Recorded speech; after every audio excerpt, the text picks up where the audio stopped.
അങ്ങനെ ഒരു പുതിയ ഡാം എന്ന കൺസെപ്റ്റിലേക്ക് വരുമ്പോൾ ഉണ്ടാകുന്ന പുതിയ മെയിൻ്റനൻസ് എന്ന് പറഞ്ഞുകൊണ്ടിരുന്നപ്പോ, കാരണം ഡാം മെയിൻറ്റെയിൻ ചെയ്ത് നിലനിർത്താമെന്നുള്ളൊരു വാദമെന്ന് അദ്ദേഹം വാക്കാൽ പറഞ്ഞു. അങ്ങനെ ഒരു പുതിയ ഡാം എന്ന കൺസെപ്റ്റിലേക്ക് വരുമ്പോൾ ഉണ്ടാകുന്ന പുതിയ മെയിൻ്റനൻസ് എന്ന് പറഞ്ഞുകൊണ്ടിരുന്നപ്പോ, കാരണം ഡാം മെയിൻറ്റെയിൻ ചെയ്ത് നിലനിർത്താമെന്നുള്ളൊരു വാദമെന്ന് അദ്ദേഹം വാക്കാൽ പറഞ്ഞു. മുല്ലപ്പെരിയാർ വിഷയത്തിൽ ധാർമ്മിക രോഷം കൊണ്ടാടിയാൻ ചാനലുകൾ മുഴുവൻ കൊത്തിപ്പരത്തിക്കൊണ്ടിരിക്കുമ്പോൾ കണ്ട ഗുണ്ടാണിത്. സംഭവത്തിന്റെ സാങ്കേതിക വശങ്ങൾ അടിയാൻ അറിയില്ലെങ്കിലും സാമാന്യ പ്രേക്ഷകന്റെ ചിരി പൊട്ടിക്കാവുന്ന ഒരു ഗുണ്ട്. ഇന്ത്യ വിഷൻ വാർത്തയിൽ സഖാവ് NP പ്രേമചന്ദ്രൻ അവറുകളുടെ മുല്ലപ്പെരിയാർ ചെന്നത് കേട്ടുകൊണ്ടിരിക്കവേ അടിയാൻ ചാനലൊന്ന് മാറ്റി.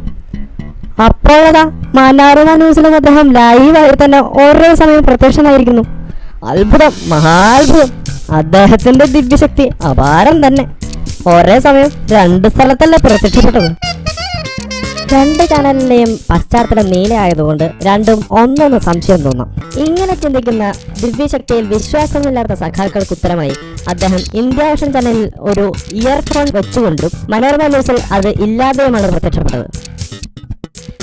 ഈ മന്ത്രവാദത്തിന് വേണ്ടിയുള്ള സൂത്രധാരൻ മനോരമ ന്യൂസോ അതോ India വിഷനോ?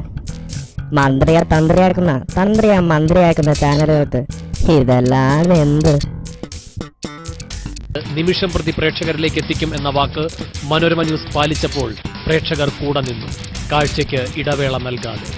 News desk Manorama news. വാർത്തയുടെ മർമ്മമറിഞ്ഞ് കൃത്യതയോടെ ലക്ഷ്യത്തിലേക്ക്.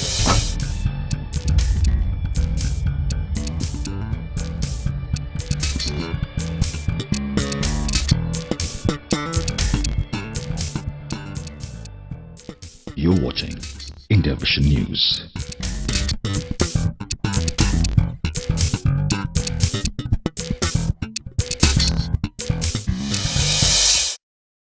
ഇതിൽ പറഞ്ഞിരിക്കുന്ന കാര്യങ്ങളെ പറ്റി കൂടുതൽ ചിക്കൻ പോവുകയോ അന്വേഷണം ചെയ്യുകയോ ഞാൻ ചെയ്തിട്ടില്ല. കണ്ട മാത്രയിൽ കണ്ടപോലെ കണ്ട രീതിയിൽ പറഞ്ഞു എന്ന് മാത്രം. ഇതിൽ പറഞ്ഞിരിക്കുന്ന കാര്യങ്ങൾ തെറ്റുണ്ടെങ്കിൽ അടിയൻ ആ തെറ്റ് സമ്മതിക്കുന്നു. നന്ദി, നമസ്കാരം.